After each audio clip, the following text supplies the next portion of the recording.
Đi làm thôi. Vâng. Đi.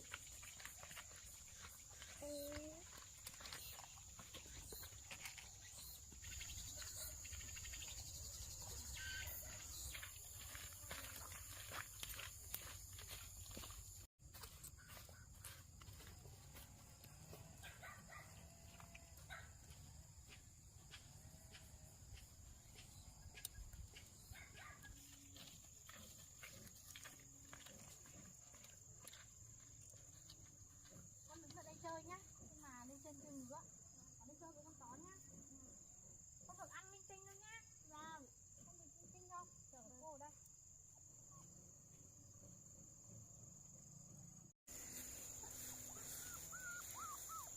Đấy không nhỉ?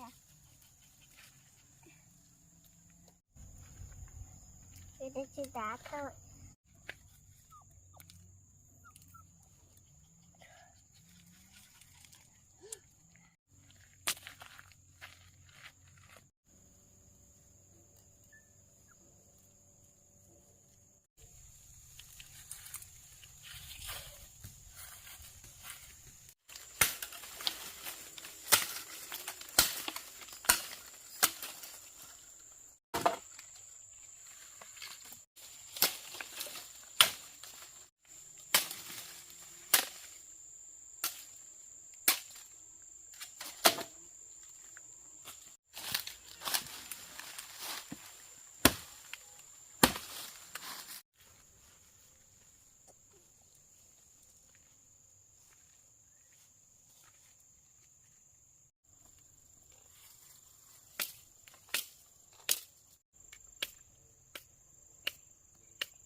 Ba đứa này hộ cháu ơi.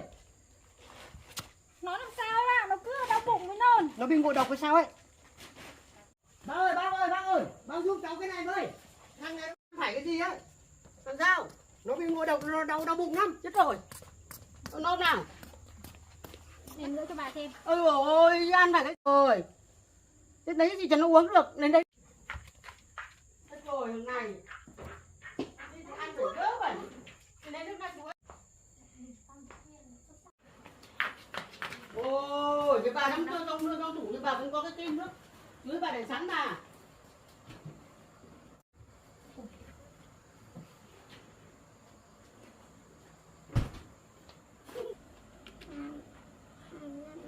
Để bà lấy thuốc con uống. À đây, bà cho uống cho chuối. Con uống đi. Uống hết nha. Nghỉ một tí.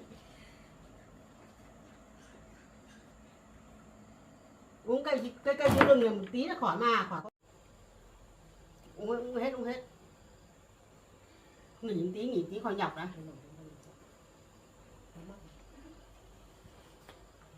Đau quá nhỉ.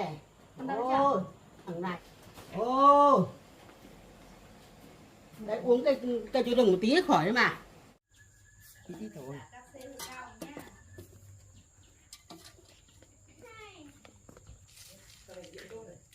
Béo này chính là bố.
Nào, chú uống này.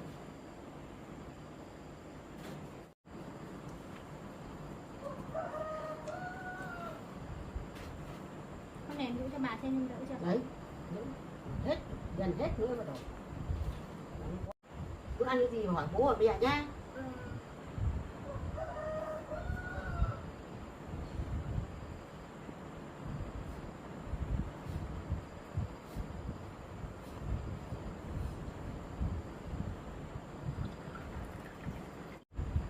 Đỡ nhọc chưa? No nước chưa? Thế còn nữa không? Không uống nữa nhá. Con nằm. Chỉ con uống kia nhé.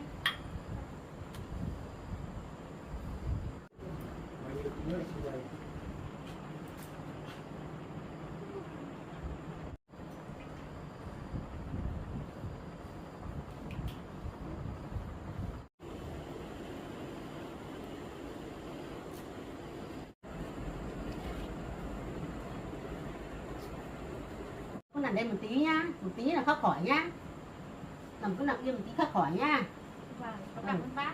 Cứ nằm yên một tí khắc khỏi.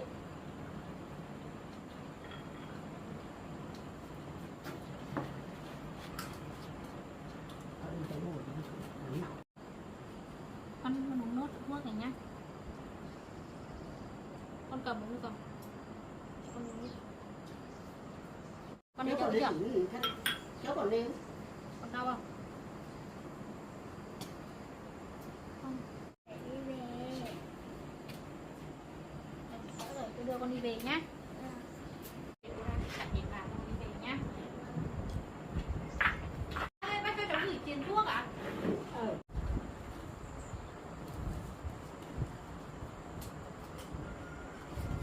Bác ơi, bác cho cháu gửi tiền thuốc à? Thế đây. Ông này còn này. Ông này còn lấy bằng này, lấy còn cái này thì cho thằng cu. Sao bác lấy ít vậy? Thôi, nó khỏi là được rồi. Bà mừng rồi. Cháu cảm ơn bác nhé. Tôi xin phép bác, cô cho con cháu đi về đi ạ. Nó đi. Đi đâu? Vâng ạ. Đi lên cô cháu về ạ.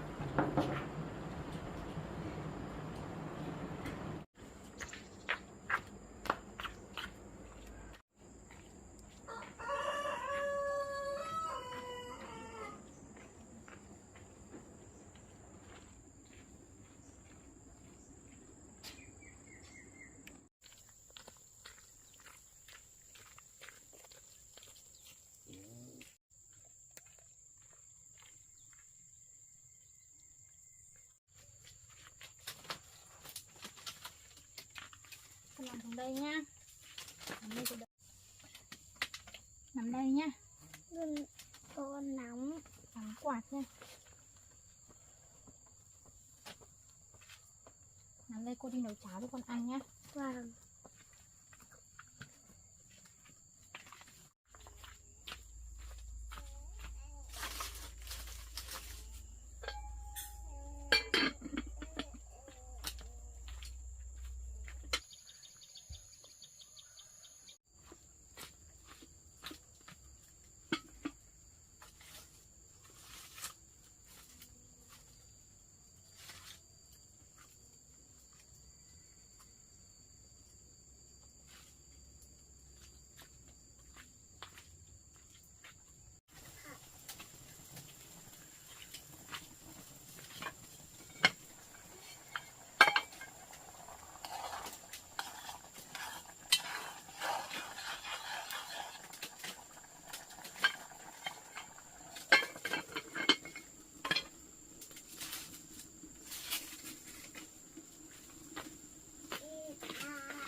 Con ơi, dậy ăn cháo đi.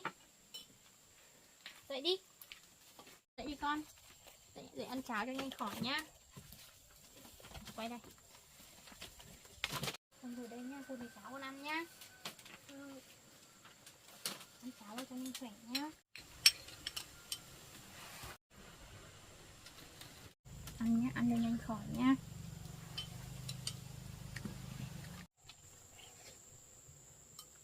Đấy, ăn hết bát cháo thì là đến tối là khỏi ngay. Đấy, ăn khỏe vào, ăn nhiều vào cho nhanh khỏe.